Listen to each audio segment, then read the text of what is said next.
Welcome back, true crime enthusiasts. Today, we delve into the gripping and haunting tale of one of America's most notorious female serial killers, Aileen Wuornos.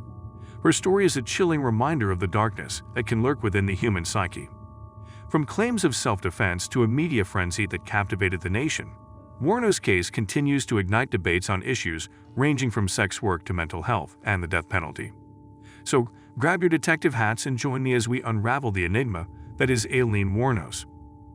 Aileen Wuornos remains etched in the annals of criminal history as one of the most infamous female serial killers in the United States. Born on February 29, 1956, in Rochester, Michigan, Wuornos would later gain notoriety for a series of murders that shook the nation. Wuornos' killing spree began in 1989 and continued for nearly a year until her arrest in 1991. The murders were primarily targeted towards middle-aged men whom she encountered along the highways of Florida. Her method of execution involved shooting her victims multiple times at close range, often disposing of their bodies in secluded areas. The context in which Wuornos committed her crimes is crucial to understanding the dynamics at play.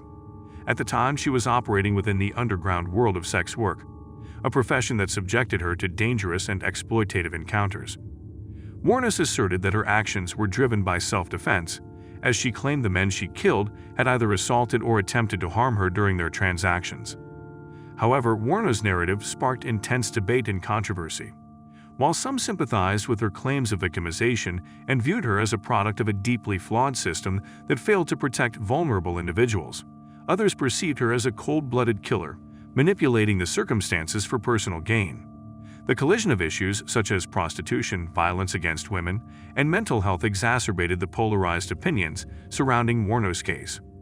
The public's fascination with Wuornos and her story further intensified the spotlight on her crimes. Media outlets covered her case extensively, sensationalizing the details of the killings and delving into her troubled background. The portrayal of Wuornos as a female serial killer challenged the prevailing notion of murderers as predominantly male, capturing the imagination of the public and inspiring numerous books, documentaries, and even a Hollywood film. To fully comprehend the complexities that shaped Aileen Wuornos' life, it is essential to delve into her early years, marked by a tumultuous upbringing and a series of hardships. Wuornos was born into a troubled family on the outskirts of Rochester, Michigan.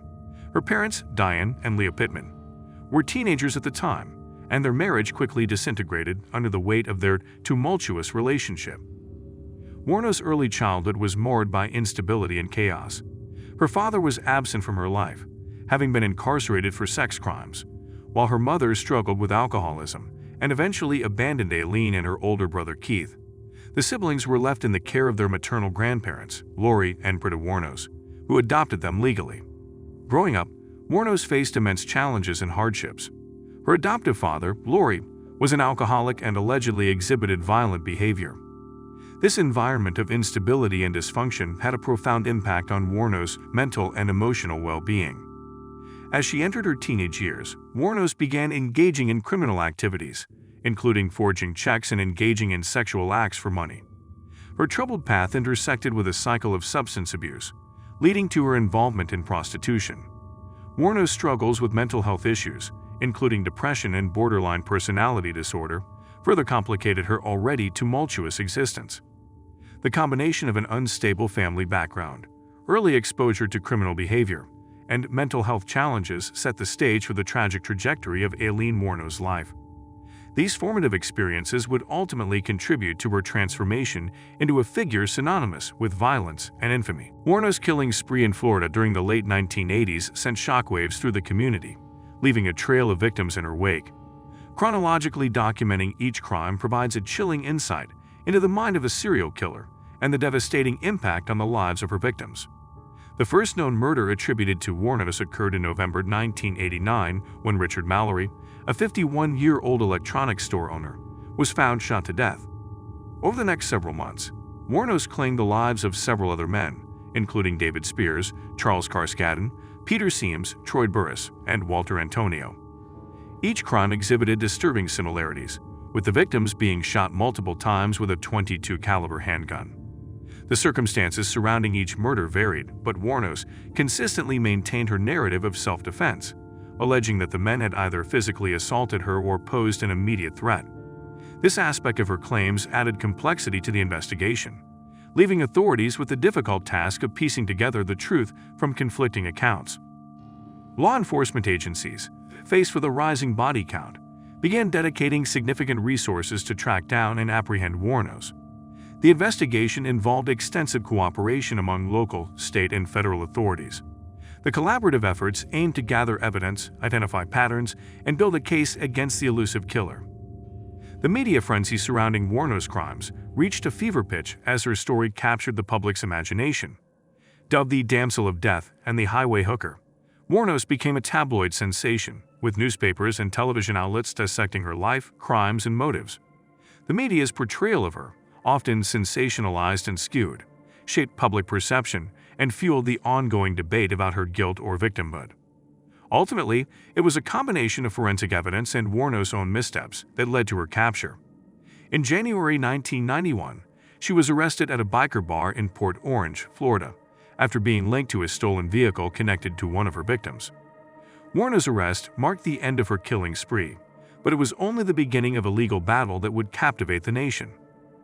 The legal proceedings against Aileen Wuornos unfolded against a backdrop of intense public interest and controversy. Her trial, which began in 1992, became a media spectacle as it delved into complex legal and psychological terrain. Wuornos' defense strategy centered around claims of self-defense and the assertion that her actions were a direct response to the ongoing threat she faced while working as a sex worker. However, the prosecution argued that her motive was rooted in financial gain rather than protection, painting her as a calculated killer who preyed upon unsuspecting men. The trial also brought attention to Wuornos' mental state, with her defense team presenting evidence of her troubled past, including a history of abuse, trauma, and mental illness. Debates about her competency and the role of her psychological condition in the commission of the crimes became central to the legal proceedings. In 1992, Aileen Wuornos was found guilty of the murder of Richard Mallory and subsequently received a death sentence. She was later convicted of the murders of 6 other men, each resulting in additional death sentences. Throughout the trial, Wuornos maintained her claims of self-defense, adamantly refusing to show remorse for her actions. Wuornos' case ignited broader discussions on various societal issues.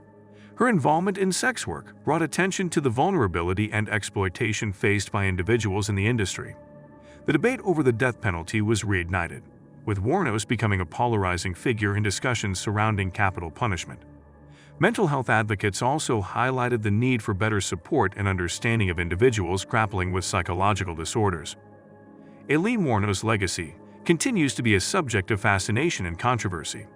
Her case has left an indelible mark on popular culture, inspiring books, documentaries, and the 2003 film Monster, for which Charlize Theron won an Academy Award for her portrayal of Wuornos.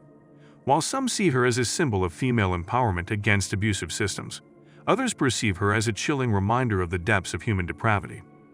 Thank you for joining our journey today. If you enjoyed our video, don't forget to click like and subscribe. Until next time, and stay safe.